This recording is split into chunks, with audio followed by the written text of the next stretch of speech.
Hello, I'm Charles Reed Andersen, and I head IDC Asia Pacific's Mobility and Internet of Things research.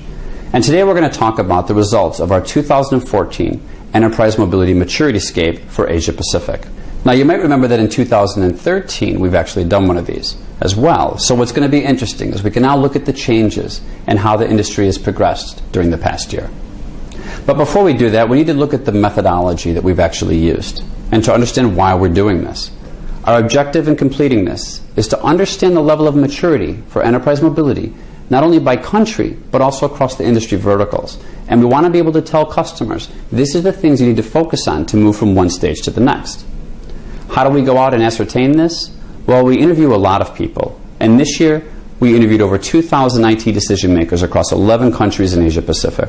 And we asked them questions about their strategy, what mobility implementations they've had during the past year and plan for the upcoming 12 months, how they've adapted their internal processes to leverage mobility, how they actually fund and resource these solutions, and finally, how do they measure success? And this is important because not many companies do this. How do you determine whether or not your mobility offerings are successful?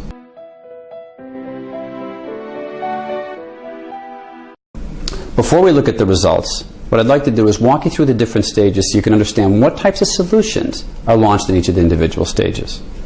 In stage 1, which is the earliest stage, ad hoc, what you see is companies issuing devices or allowing users to bring in their own devices to the organization.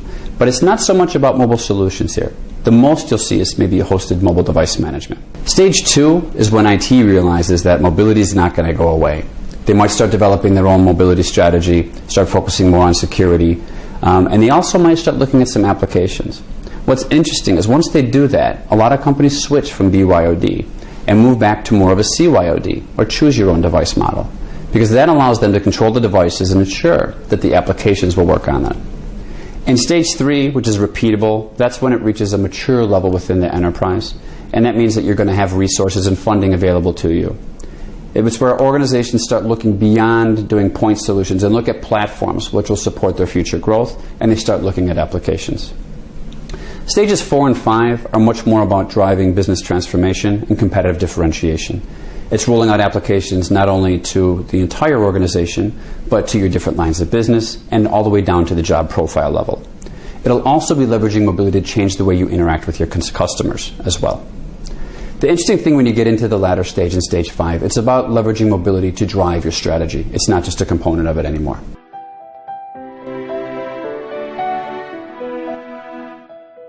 Before we look at the results for 2014, let's take a look back to 2013 to see how we scored.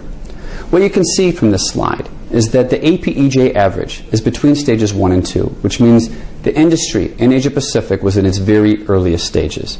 But there was some countries leading the way. You saw Australia, New Zealand, and Singapore all reaching the repeatable stage, which means they're starting to leverage mobility to drive their businesses.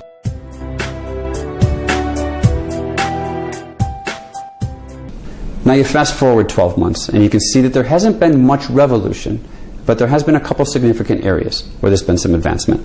Number 1, what you see is the APEJ average has moved from later parts of stage 1 all the way to the later parts of stage 2, which means the market as a whole has moved forward quite a bit. But what you see is that individual countries have just shifted a bit to the right. There's only one country that has had significant movement, and that's Hong Kong. And they've gone from being in the latter parts of stage 1 to midway through stage 2. And the reason we've seen that change is there's been much more of a focus on mobility from the ICT industry in Hong Kong, in particular from the service providers.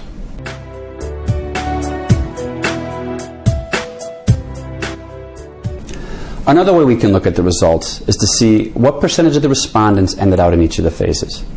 So when you start off in 2013, you can see that 78% of the market was in stage 1 or below, which means they're in the very earliest phases.